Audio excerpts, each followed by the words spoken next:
Olá pessoal, eu sou Ana Luísa Reale, falo sobre direito processual civil em nosso canal Direito com Elas e hoje eu quero comentar aqui parte de um recurso especial julgado pela terceira turma do STJ, RESP número 1.845.542, e aí eu me referi, pessoal, que nós vamos falar sobre parte da decisão judicial, porque ela tem outros pontos importantes que a gente vai comentar oportunamente também, tá? Mas hoje é o seguinte, vamos pensar que a gente propõe uma ação, a nossa ação vai tramitar regularmente, o juiz vai prolatar uma sentença mais adiante ali, né, ao final dessa relação, e a nossa lei estabelece, pessoal, que a sentença proferida pelo juiz, ela condenará o vencido a pagar ao advogado do vencedor um valor que o juiz fixar nos termos da lei a título de honorário advocatício de sucumbência. Legal.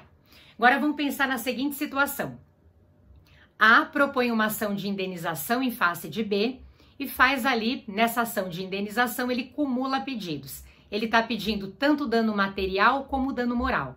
Réu é citado, questiona em contestação o dano material, mas não questiona o dano moral. E aí o juiz, por exemplo, entendendo que o dano moral é devido, ele já aplica ali o artigo 356, isso está autorizado pela lei, e realiza o que chamamos de julgamento antecipado parcial do mérito. E ele decide, pessoal, ele já decide a questão do dano moral, condenando no meio do caminho da relação, né? Condenando o réu a pagar ao autor X no tocante àquele dano moral que foi pleiteado. Então essa decisão, gente, não é sentença. Por que não é sentença? Porque o legislador definiu pra gente o que é sentença no parágrafo 1º do artigo 203. E ele disse assim, sentença, ressalvadas as especificidades dos procedimentos especiais, sentença é o pronunciamento do juiz, que envolve uma das matérias do 485 ou do 487 e que coloca fim à fase cognitiva do procedimento comum ou à execução. Essa decisão, gente, não é sentença. Ela envolve o 487, a gente está falando de julgamento de parte do pedido formulado pelo autor. 487, inciso 1 do CPC. Mas ela não está colocando fim à fase cognitiva do procedimento comum. Esse pronunciamento do juiz não é sentença nos termos da lei. Isso é uma decisão interlocutória. Mas ela é uma decisão interlocutória, gente, diferentona, diferente, porque ela se pronuncia sobre o mérito da causa, sobre parte desse mérito. Então, na realidade, ela é uma decisão interlocutória de mérito, né?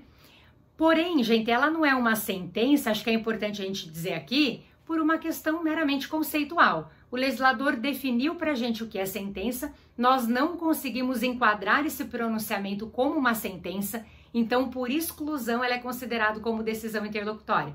Esse conceito de interlocutória, dado pelo legislador por exclusão, está lá no parágrafo 2º do 203. Então, o próprio legislador disse, se o pronunciamento do juiz não se enquadrar no conceito de sentença, nos termos ali do parágrafo 1º do artigo 203, ele é considerado como uma decisão interlocutória. Mas é uma decisão interlocutória, gente, que resolve parte desse mérito, que resolve a questão do dano moral dentro desse contexto. Nós não teremos uma situação em que a sentença ao final, que resolve o dano material, vai confirmar nada disso. O juiz já resolveu a questão relacionada ao dano moral. Essa decisão, inclusive, pessoal, como é de mérito, faz coisa julgada material, ela pode ser executada de maneira definitiva, inclusive, tudo isso está lá no 356. Então, ela é uma decisão autônoma daquela que virá ao final, quando o juiz for proferir a sentença, resolvendo a questão do dano material nesse exemplo que a gente deu.